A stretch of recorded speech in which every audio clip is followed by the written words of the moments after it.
चलो, तो last video में हमने 4 अलग अलग टाइप के रिएक्शन देखे थे। कौन से देखे थे, चलो रिकॉल करते हैं। सबसे पहला था कॉम्बिनेशन रिएक्शन, जिसका दूसरा नाम था फ्यूजन रिएक्शन। सेकंड देखा था हमने, क्या देखा था, फिजन रिएक्शन यानी कि डिकम्पोजिशन रिएक्शन। तीसरी रिएक्शन देखी थी हमने डिस्प्लेसमेंट रिएक्शन। चौथी रिएक्शन हमने देखी थी डबल डिस्प्लेसमेंट रिएक्शन। यहाँ तक सबको क्लियर था?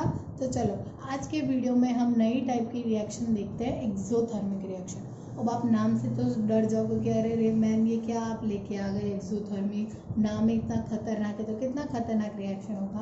पर ये कोई खतरनाक रिएक्शन नहीं है, एकदम सिंपल। आपको इसको समझा दूँ ना, एक्सोथर्मिक रिएक्शन मतलब क्या, release of heat.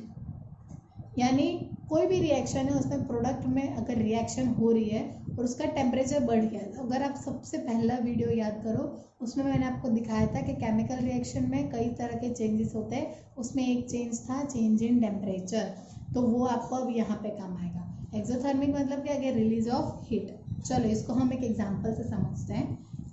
CaO plus H2 यानी कैल्शियम ऑक्साइड आपका हाइड्रोजन के साथ रिएक्ट किया और उसने बनाया कैल्शियम हाइड्रोक्साइड, और इसमें आपकी हीट लिबरेट होगी, यानी ये आपका क्या हो गया, बाय प्रोडक्ट। याद करो फर्स्ट वीडियो मैंने आपको टर्म सिखाई थी बाय प्रोडक्ट, यानी प्रोडक्ट के अलावा जो एक्स्ट्रा हमें मिला वो हमारा बाय प्रोडक्ट। ठीक है, तब यहाँ पे आप देखो रिएक्टेंट कौन से कैल्शियम ऑक्साइड और हाइड्रोजन, ये दोनों ने रिएक्ट करके प्रोडक्ट बनाया कैल्शियम हाइड्रोक्साइड, और एक्स्ट्रा में क्या निकली, हीट निकली। यानी ये रिएक्शन ऐसा है जो हीट बाहर दे रहा है, यानी एनर्जी रिलीज कर रहा है। इसका मतलब अगर आप ये प्रोसेस करवाते हो तो इस प्रोसेस में आपका टेम्परेचर राइज हो जाएगा। इसको हम बोलते हैं एक्सोथर्मिक रिएक्शन। अगर इसको और हम सिंपल करें तो एनर्जी गिवर, एक्सो जैसे आप बोलो एक्सो तो बाहर हवा छूट रही है, इसका मतलब आपका एनर्जी रिलीज हो रहा है। सिंपल, समझ गए? अब चलो इसका एक अपोजिट हम समझते हैं, जो आपका 6th टाइप का रिएक्शन है, एंडोथर्मिक रिएक्शन। अब बोलोगे कि मैम एक्सोथर्मिक तो बड़ा मुश्किल से समझ में आया था, अब एंडोथर्मिक क्या लेके आ गए, तो कोई डरने की जरूरत नहीं है। एक्सोथर्मिक का उल्टा है एंडोथर्मिक। चलो इसको मैं डायरेक्ट आपको एक रिएक्शन से समझाती हूँ। जैसे हमने सबसे पहले वीडियो में पता है रिएक्शन की थी, magnesium plus oxygen gives magnesium oxide, तो इसमें यहाँ पे आता है डेल्टा। डेल्टा मतलब क्या, हीट। यानी एंडोथर्मिक का मतलब क्या है कि आप रिएक्शन करवा रहे हो तो रिएक्शन करवाने के लिए आपको हीट देनी पड़ती है या तो एनर्जी देनी पड़ती है। अगर इसको सिंपल हम डे टू डे लाइफ में समझे तो आप देखो पानी गर्म कर रहे हो, ठीक है, तो आप पानी गर्म कर रहे हो, पानी आपको लिक्विड से आपको स्टीम बनाना है, ठीक है, तो उसके लिए आपको क्या करना पड़ेगा, पानी गर्म करना पड़ेगा, मतलब उसको हीट देनी पड़ेगी। आप क्या करोगे, पानी को गैस पे रखोगे तो ही तो वो स्टीम में कन्वर्ट होगा, यानी वो भी एक प्रोसेस तो हो रही है, पर उस प्रोसेस को करने के लिए आपको क्या देना पड़ रहा है, हीट देनी पड़ रही है। तो वो आपकी क्या हो गई, एंडोथर्मिक रिएक्शन। समझ गए? यानी इसको क्या देंगे कि हीट या फिर एनर्जी इज गिवन। इसका अगर हम एग्जाम्पल लिखें तो क्या आ जाएगा, बॉइलिंग ऑफ वाटर। सबसे सिंपल एग्जाम्पल, समझे? तो एंडोथर्मिक रिएक्शन और एक्सोथर्मिक रिएक्शन क्या है, एक दूसरे के उल्टे हैं। एक्सोथर्मिक मतलब कि वो आपकी हीट बाहर छोड़ देगा, यानी एनर्जी आपको देगा, सिस्टम आपको एनर्जी देगा। जबकि एंडोथर्मिक रिएक्शन क्या होता है कि आपको रिएक्शन करवाने के लिए सिस्टम को एनर्जी देनी पड़ेगी, हीट के फॉर्म में आपको सिस्टम को एनर्जी देनी पड़ेगी, यानी हम एनर्जी दे रहे हैं। तो डेल्टा क्या है, आपका हीट का सिंबल है, तो हम उसको दे रहे हैं, इसलिए हमने उसको एरो पे लिखा है। क्लियर इतना? ये 2 रिएक्शंस आपके क्लियर हो गए। तो अब हम देखते हैं नेक्स्ट टाइप का रिएक्शन, जो है आपका ऑक्सीडेशन रिएक्शन।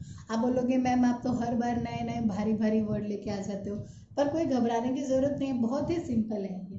देखो इसको अगर हम डेफिनेशन के टर्म्स में जाए तो ऑक्सीडेशन यानी आपको नाम में क्या दिख रहा है, ऑक्सीजन टाइप कुछ दिख रहा है, तो सही समझा। अब इसमें क्या है, ऑक्सीजन का खेल है, यानी क्या है, गेन ऑफ ऑक्सीजन, यानी कोई भी कंपाउंड है उसको अगर ऑक्सीजन मिल रहा है तो उसका क्या होगा, ऑक्सीडेशन।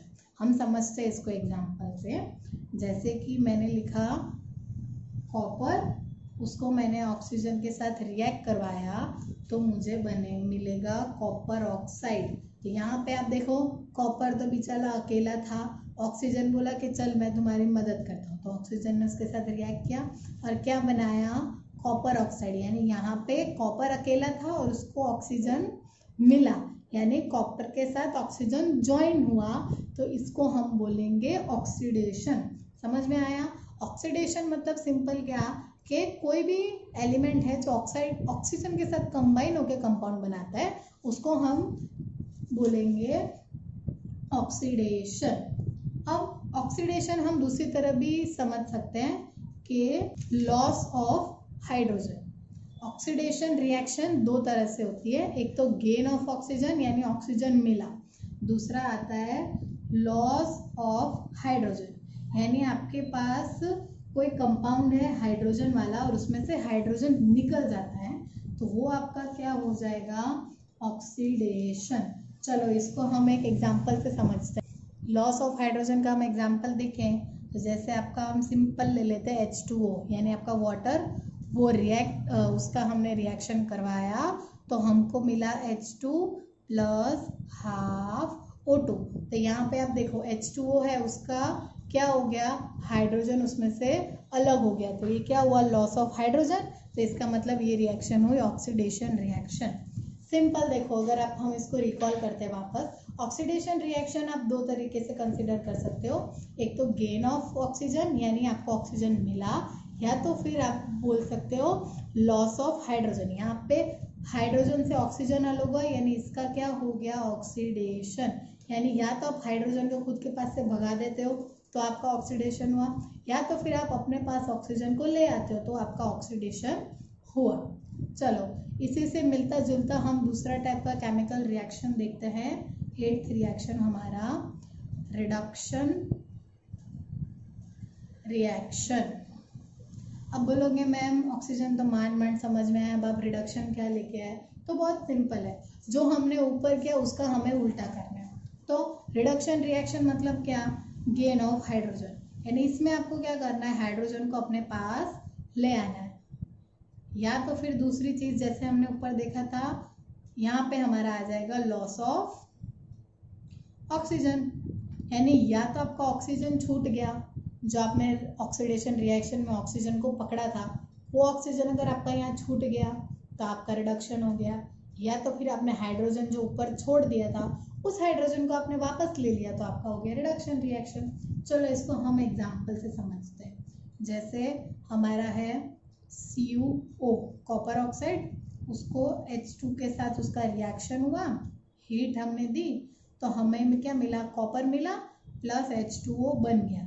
तो अब यहाँ पे आप क्लियरली देख सकते हो कि लेफ्ट साइड में हमारा कॉपर के साथ ऑक्सीजन था, जब पर उसका प्रोसेस हुआ तो यहाँ पे हमारा ऑक्सीजन बेचारा कहीं पे गायब हो गया।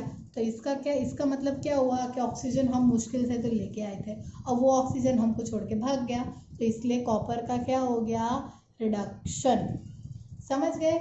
जो ऑक्सीडेशन में है उसका उल्टा हो तो आपका रिडक्शन, यानी अगर आपको ऑक्सीजन मिला तो आपका ऑक्सीडेशन, अगर आपका ऑक्सीजन चला गया तो आपका रिडक्शन हो गया।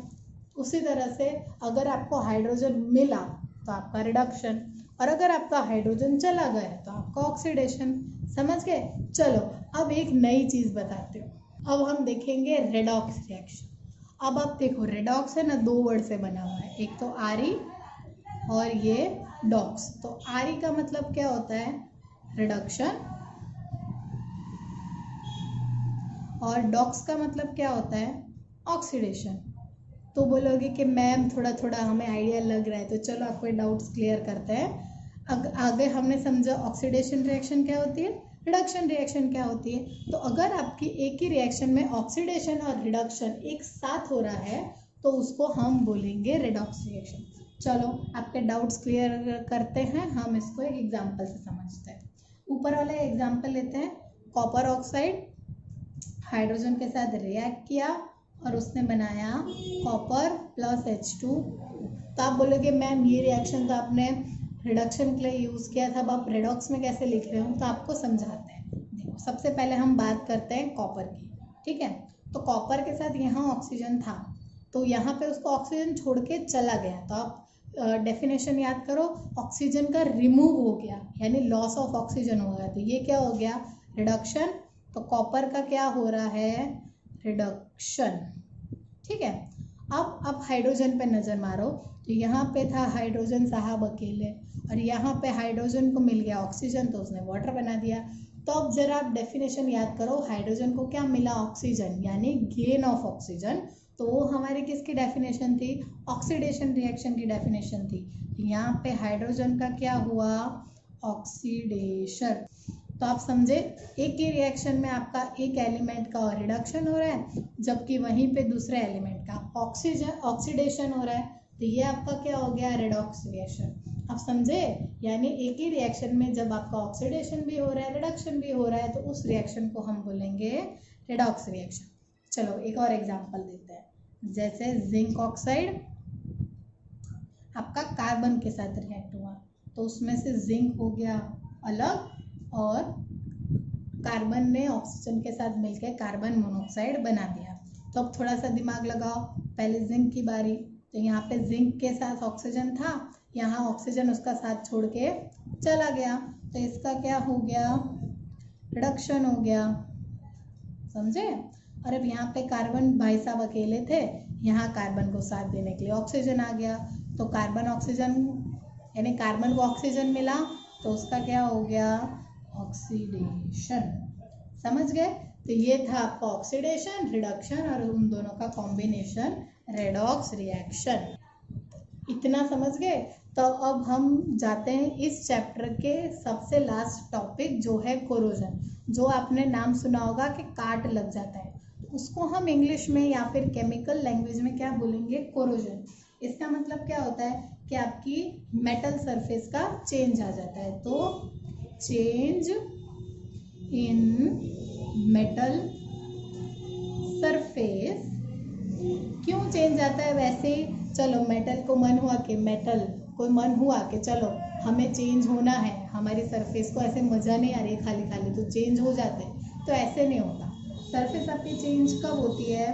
बाय अटैक ऑफ, किसका अटैक होगा? एसिड, यानी एसिड उसके ऊपर एसिड गिर गया, या तो पानी के अंदर कोई मेटल गिर गया, या तो आपका क्लोरीन आ गया, या तो फिर आपका मॉइस्ट एटमॉस्फेयर आ गया। अगर ऐसा कुछ भी है तो आपकी मेटल सरफेस क्या हो जाएगी? काट लग जाएगा। यानी सिंपल देखो, सबसे जो हम रोज की लाइफ में देखते हैं वैसे एग्जांपल हम लेते हैं, रस्टिंग ऑफ आयरन। अब सबके घर में लोहे का कुछ ना कुछ तो होगा ही, आयरन का, या तो फिर एंगल्स होंगे, या तो कोई बीम होगा, रॉड होगा, कुछ ना कुछ तो सबके घर में होगा ही। तो आपने देखा होगा कि हम है ना, आयरन की कोई भी चीज़ होती है ना, उसके ऊपर पेंट लगा देते हैं। अगर जिस हिस्से में हमारा पेंट निकल गया तो वहाँ पे आप देखो ऊपर से ना वो रेडिश होने लगता है, कुछ पार्टिकल्स आ जाते हैं उसके ऊपर, तो वो क्या है? आयरन का क्या हो गया? कोरोजन हो गया, यानी काट लग गया उसको। किस वजह से? तो आयरन जो है वो आपके एटमॉस्फेयर के अंदर जो ऑक्सीजन है उसके साथ क्या किया? उसने केमिकल रिएक्शन किया, तो आपका उसने क्या बना दिया? सरफेस को रस्ट कर दिया, यानी काट लगा दिया, जिसको हम बोलते हैं कोरोजन। उसको हम दूसरा नाम भी दे सकते हैं, रस्टिंग, यानी कि कोरोजन, काट लगना। यानी आपका जो मेटल है, कोई भी मेटल, जनरली कोरोजन आपका मेटल में लगता है, प्लास्टिक है या कोई नॉन मेटल है उसमें नहीं लगता है। तो कोई भी मेटल है वो आपका पानी के यानी वाटर के कांटेक्ट में आया, या किसी क्लोरीन या कोई स्ट्रॉन्ग एसिड के कांटेक्ट में आया, तो वो आपका क्या करेगा? उसके साथ रिएक्शन करेगा और खुद का रस्टिंग कर देगा, यानी उसका क्या हो जाएगा? कोरोजन हो जाएगा। चलो, तो यहाँ पे हमारा चैप्टर खत्म होता है। तो आज हमने क्या क्या देखा? अलग अलग टाइप के रिएक्शंस देखे, एंडोथर्मिक रिएक्शन देखा, एक्सोथर्मिक रिएक्शन देखा, फिर हमने देखा oxidation, reduction, redox reaction, corrosion. तो ये सब अलग अलग टाइप के हमने रिएक्शन देखे। तो यहाँ पे आपका chapter number 1 chemical reaction and equation खत्म होता है।